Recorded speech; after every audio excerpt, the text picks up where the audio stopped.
BBC. Now, Witness, and today we're taking you back to the aftermath of World War II in Europe. And Andrew Whitehead has been talking to Rena Stewart, who was entrusted with the task of translating Adolf Hitler's last will and testament. It's January 1946. The Second World War is over. It's 9 months since Hitler killed himself in his Berlin bunker as the Red Army advanced. Rena Stewart is at an interrogation camp near Hanover in Germany, working for the British Army Intelligence Corps. The major in charge of our unit came in looking very solemn and presented this document. He didn't say what it was, but it was pretty soon apparent to us that it was Hitler's will. Hitler dictated his will and political testament the day before he took his own life to his secretary, Traudl Juncker. When I was typing the last will, I was very disappointed, actually. I expected that Hitler would explain, that he would regret what had happened to the German people and to the world. He only repeated all the reproachful phrases against the Jews, and he even found the German people was not worth his mission. And I was very sad and very disappointed, actually, at that moment.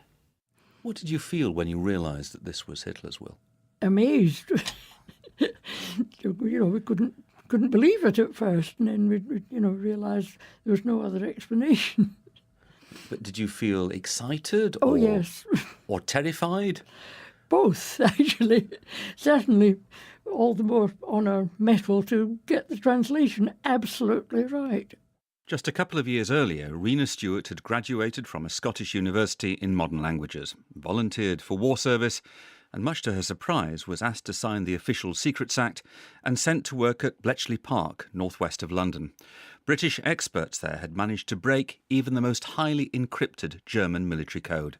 In Bletchley, I was typing in German the decrypts which came in, which were in a form which was not easy to read, and of course there were some corrupt groups in the Morse that had come through, and so you had to know German. Was it exciting? Very exciting, yes.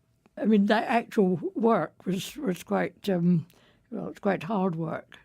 Some of the messages were quite dull. You would get ones with a lot of figures in them, returns of ammunition and things like that, which were of great interest to the intelligence people, but weren't very interesting to read. But I think the most interesting thing I ever got to type was on the Lorentz code, which was going directly to Hitler. And Field Marshal von Kesselring had done a sort of tour d'horizon of all the military areas, and that was absolutely fascinating. Did you sense at the time how important Bletchley was to Britain winning the war? Oh, yes. That was dinned into us that if we spilled the beans in any way, we were endangering people's lives and also the outcome of the war. When the war ended, Rena Stewart and several of her Bletchley colleagues were kept in uniform and sent to work in occupied Germany. We were in the army, and we had to wait to be demobbed. So they were left with a whole lot of ATS girls who knew German. So what did they do with them? Sent them over to an intelligence outfit in Germany. So where did you end up? In a place called Bad Nendorf, which is near Hanover. It's a spa town, and that was the interrogation camp. Where the prisoners were was the place where the baths were in the days when it was a spa. And the whole camp was surrounded by about 8-foot fences of barbed wire. And who were the prisoners? The prisoners were mainly Abwehr people, the German intelligence service people. Now, the people who were doing the questioning were all men, and they were all, I think without exception, were all German Jewish refugees, of course, whose native language was German. And they would carry out interrogations, and the prisoners were asked to submit written statements, and we got the written statements. Officially, we weren't supposed to go into the camp where the prisoners were at all, but I was there a couple of times. And it was on visits to the camp that Rena Stewart and others became concerned that the German detainees were not always well treated. That's rather a sore point, actually. There was a case, it was after I'd left, when there was a court of inquiry into the treatment of prisoners at the camp. It was a small minority of the soldiers who were responsible, but, there was some discipline applied. I can't remember what. How did you feel when your side, the winning side, was clearly not behaving as it should? Furious. It was horrible. It was there, in that former spa near Hanover, that Rena Stewart came face to face with Adolf Hitler's will. There were two of us translating in that unit, and she said we were to drop everything we were doing and to work together and take as long as we liked, but it had to be absolutely perfect.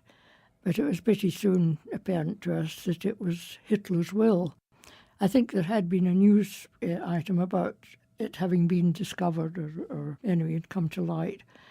So we set out and we did, as he said, take a long time over it and discussed it, each word more or less.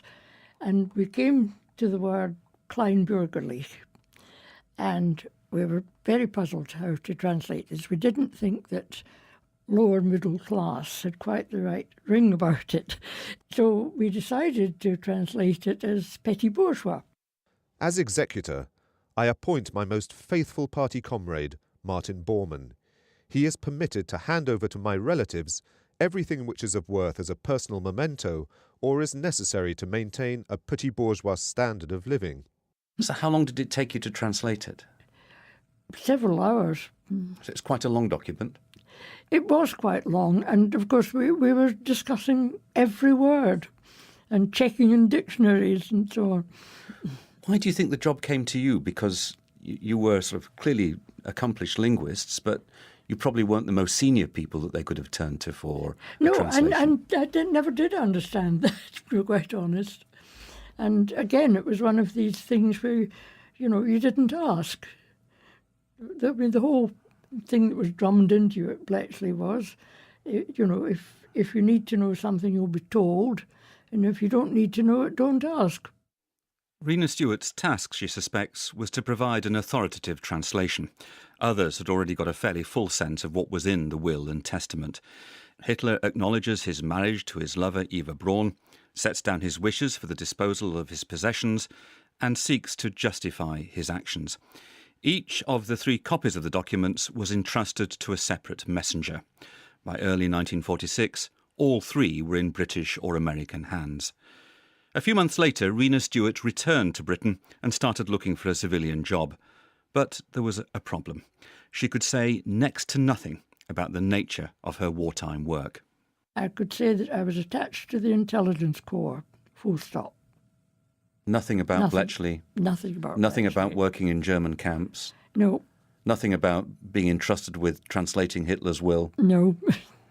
It's a bit unfair, isn't it? I suppose it is, yes. She eventually got a clerical job at the BBC, turned to news journalism, and became the first woman senior duty editor in the World Service newsroom. Rena Stewart lives in West London and will soon celebrate her 90th birthday. Andrew Whitehead was talking to Rena Stewart. And if you'd like to join the programme on Facebook or Twitter, just search for BBC Witness.